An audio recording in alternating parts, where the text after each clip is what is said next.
The anime commences with him sprinting through the bustling city, confronted by chaos as a zombie apocalypse unravels. The scenes of horror and despair make him question the unbearable state of life.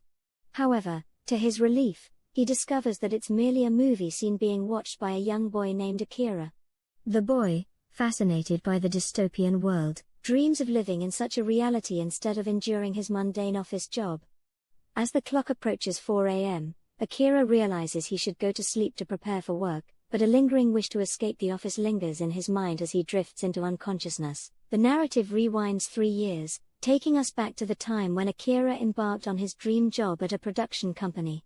Full of excitement, he introduces himself to his new colleagues and quickly immerses himself in the positive and energetic atmosphere. With aspirations of creating impactful commercials and even meeting celebrities, Akira envisions a bright future ahead. Fate intervenes when he accidentally bumps into a charming girl named Tori, who drops her belongings. Akira helps her pick them up, and they strike up a conversation. Tori reveals herself to be from the accounting department and offers her assistance while wishing him good luck on his first day. Later that night, Akira joins his colleagues for drinks, allowing him to forge deeper connections with them. They learn about his educational background and his passion for rugby, instantly recognizing his value as a team member. Akira feels an instant connection with Tori, finding her incredibly attractive, and he becomes motivated to work hard to impress her. As the night progresses, Akira eagerly anticipates the next day, looking forward to seeing his colleagues again.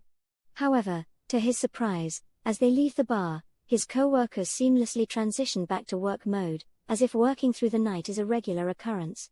They continue working tirelessly, leaving Akira bewildered by the situation. He ends up working all night and even sleeps in the office. This pattern repeats itself, and the following evening, Akira begins to question when he will have a chance to go home. He once again pulls an all-nighter until finally being allowed to leave 2 days later. Exhausted and drained, he collapses onto his bed, realizing that he is being exploited by the company. The next morning, he wakes up at 6 a.m., barely functioning, and starts wishing he didn't have to go to work. However, he musters the determination to persevere, considering it the job he always wanted. On his way to work, it becomes evident that the company boasts seemingly good employee policies, including paid vacations and mental health days. Strangely, nobody has ever utilized these benefits, and instead, employees engage in a competition to see who can accumulate the most unpaid overtime. Akira's senior treats him to dinner, but despite working there for 5 years, he remains significantly underpaid.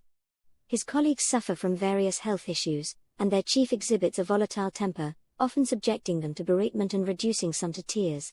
Despite these challenges, Akira perseveres and reaches his 2nd year at the company. However, his health begins to deteriorate, and his personal hygiene suffers as a result. He receives news of a colleague quitting, leaving him with additional responsibilities. Although he dreads the prospect of pulling another all-nighter, Tori lifts his spirits by bringing him food, recognizing the heavy workload he bears. She becomes his sole source of encouragement, even though her relationship with the boss is revealed to be that of a mistress. Akira finds himself consistently working late, questioning why he continues to endure the hardships imposed by the company. He contemplates seeking another job but believes he lacks the time to search while also worrying about how his team would handle his workload. In his 3rd year, he encounters an impossible client who demands endless revisions to a scenario, even going so far as to accommodate the director's nephew. Akira argues that it is unfeasible, considering the numerous revisions already made, but the client threatens to take their business elsewhere. Feeling helpless, Akira is forced to comply and attempt the impossible, all while knowing the budget is insufficient.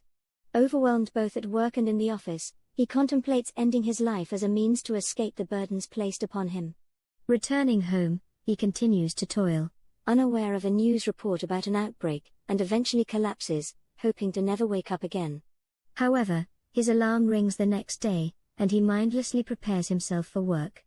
Realizing he has an unpaid bill, he sets out to find the building manager. As Akira embarks on his search for the building manager, a growing concern about being late for work nags at him. Eventually locating the manager, he is confronted with a shocking sight: the manager has transformed into a zombie. It takes a moment for Akira to comprehend the situation, and as the manager lunges towards him, he swiftly evades the attack. Unfortunately, More zombies begin to pursue him. Desperate to escape, Akira runs towards a nearby door, only to find himself surrounded by a horde of zombies. Stuck and unsure of what to do, he is confronted with the reality that everyone around him has turned into a zombie. Amidst the chaos and uncertainty, Akira's foremost thought is that he no longer has to go to work. Overjoyed by this newfound freedom, he evades the pursuing zombies and continues to run. As Akira flees, a profound realization washes over him. The once bleak and monotonous world has transformed into a vibrant and colorful one, celebrating his liberation from the confines of work. Vaulting over a fence, he seizes the opportunity to relax and contemplates his next course of action. Thoughts of going on a vacation, skydiving, or indulging in a movie marathon flood his mind. Finally, he believes he can fulfill the long-held desires he has yearned for. However, amidst his newfound freedom, Akira's thoughts turn to Tori, wondering if she is safe amidst the chaos. Despite her involvement with the boss, he resolves to confess his feelings for her, determined not to carry any more regrets. Skillfully maneuvering his bike through the city, deftly avoiding the zombies, he manages to reach her apartment using the company's emergency contact list. Standing in front of her door, he hesitates, fearing that his unexpected presence might come across as creepy. However, he rationalizes that he is merely checking up on her well-being. To his surprise, he finds the door unlocked, and upon calling out for her, he notices the presence of another man's shoes. Confronted by his boss, who is in the process of transforming into a zombie, Akira confronts him about the mistreatment he endured at the company. He firmly announces his resignation and engages in a physical confrontation with his boss, eventually pushing him out of the window.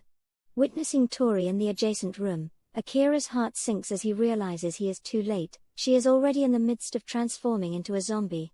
Amidst his sorrow, he confesses his love for her, a sentiment he has carried since their first encounter.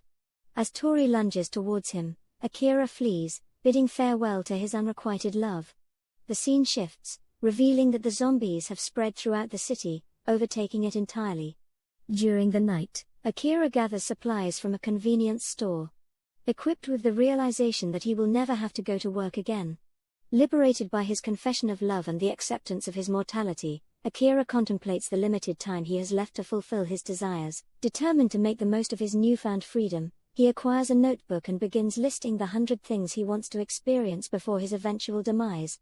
And the fast episode ends here.